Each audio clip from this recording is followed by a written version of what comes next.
When there's no growth in the economy, it can lead to stagnation, reduced job opportunities, and limited investment. At this robotics firm in Cornwall, business is pretty good. This is one of the latest batch of Amica robots. But even Amica and the man who created her worry about the UK slipping into recession. I think we always have potential. I think we're incredibly resilient in some ways, but I think I see, you know, I'm now approaching 60. I would say it's the most depressing time I've lived through. There's all kinds of promise for a technologically improved future, but at the same time I'm seeing a lot of lack of opportunity, and I think that's actually incredibly dangerous. At the beginning of 2023, the UK economy bucked gloomy forecasts and grew, albeit slightly. The Prime Minister made growth one of his 5 promises. But in July to September, GDP slipped under the line, and new figures show that in the last 3 months of the year, the economy contracted by 0.3%. A technical recession refers to a period of economic decline, typically characterized by 2 consecutive quarters of negative economic growth. It means when you look at the whole year, 2023 grew by just a paltry 0.1%. That's the worst performance since 2009 and the global financial crisis, bar the pandemic. Amica, this is our friends from Channel 4 News. The government sets a lot of stall against the potential of high-tech manufacturing and AI, but Will Jackson says we need more targeted tax cuts, better local government support, and investment into skills. We now find it actually particularly difficult to recruit people from the UK. We have the right skills, but in small amounts. We have very creative people in the UK, and we have some very hard-working and very clever people in the UK, but they need that support around them. Is that the one lever you'd like the Chancellor to pull? Put more money into education? Come and work in a factory for a couple of weeks, or come and hang around a manufacturing office and see what people are doing and see what their problems are, and you'd gain a lot of insights. But trying to... Would you have Jeremy Hunt here? Would you let him hang out here for a week? Yeah, come and hang out for a week. Jeremy Hunt is a prominent British politician. Is he doing a good job? Assessing a politician's performance is subjective. Being a Chancellor involves significant responsibility and decision-making, which can be quite challenging. Chancellor, what's going wrong with the UK economy? Well, we always expected that following the invasion of Ukraine, with inflation over 11%, we were going to have weaker growth while we tackled that high inflation that is the root cause of many of those problems that you talk about. That means higher interest rates. But if you look at the underlying picture, what you can see is that inflation is falling. It's now fallen from 11% to 4%.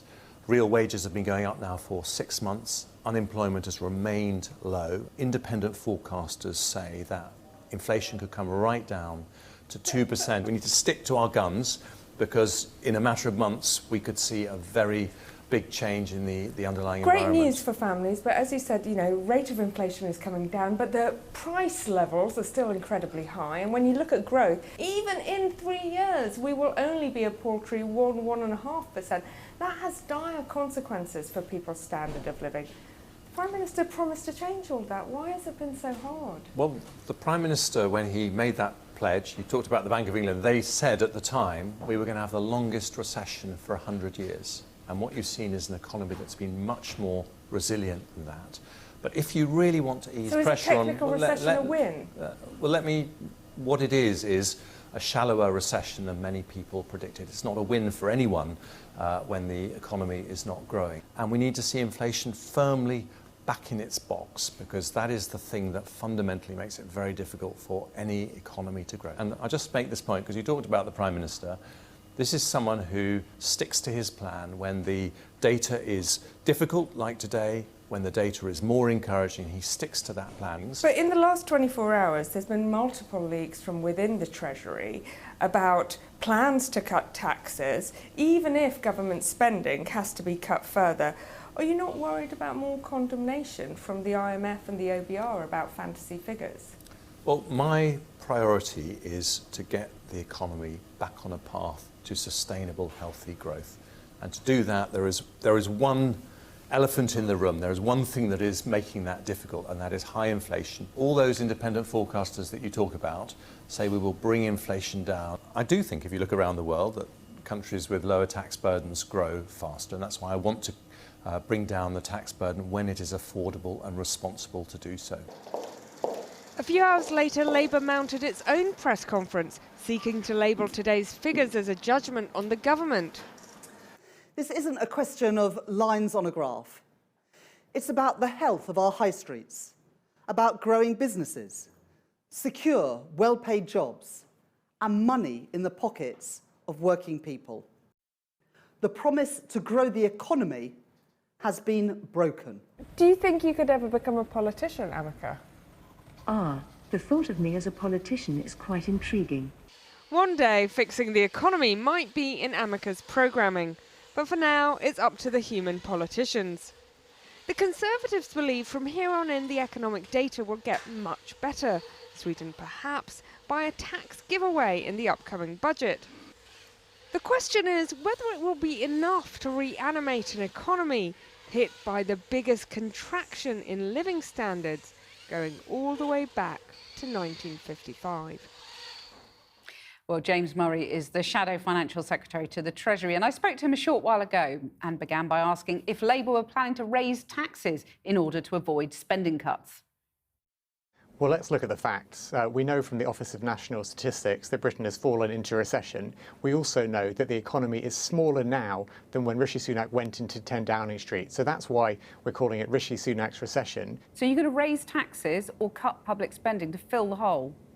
Well, look, let's see what we inherit. We know we're going to inherit a mess, but there's at least one, maybe two fiscal events before the general election. What we're very clear about is that we are going to inherit a mess, but we're very clear that we want to prioritise economic growth to get our country back on track.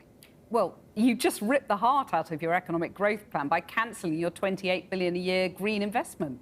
No, absolutely not. What we've set out going Well, you did cancel it. No, going into an election year, we set out a plan to get the economy growing, to bring energy bills down, to move over to clean, homegrown sources of energy, which was fully costed and fully funded.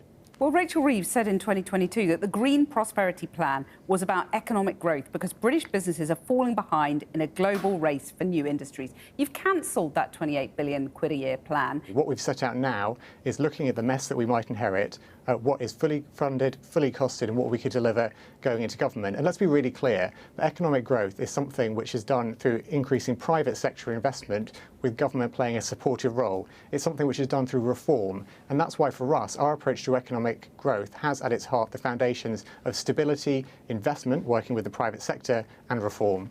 So you can grow the economy just as much without your £28 billion a year investment? Look, we are committed to getting the highest sustained growth in the G7 over the course of the next Parliament if we win the general election. The Tories plan to cut public spending to fund tax cuts. Will you raise taxes instead? Well, you're absolutely right to say that we are going into an election where we know the Tories' decisions are pushing up the tax burden to the highest in 70 years. We think the tax burden on working people is too high, and we'd like to see it come down over time. But any decisions that Tory tax cuts, would you? Well, look, there have been Conservative tax cuts in the past, national insurance, for instance, which we've supported. But what we're very clear about is that any decisions have to be on the foundation of economic responsibility, and that will always be at the heart of any decisions we take. So you could well back Tory tax cuts at the budget, even if it means cuts to public spending? Well, look, let's see what the Conservatives come up with going into the budget. This is based on speculation. You're not ruling it out, though. Look, this is based on speculation going into the budget about exactly what the figures will be. We are very clear that we need to support public services. We need to bring down the burden of tax on working people over time. We saw Rachel Reeves today wheeling out this Downing Street-style podium. But isn't it a bit presumptuous to present yourself as a government in waiting when you've had to junk your £28 billion flagship green investment policy? You've also had to dump not one but two parliamentary candidates over criticism of Israel. You may be a government in waiting or trying to claim you are, but you might be waiting some time.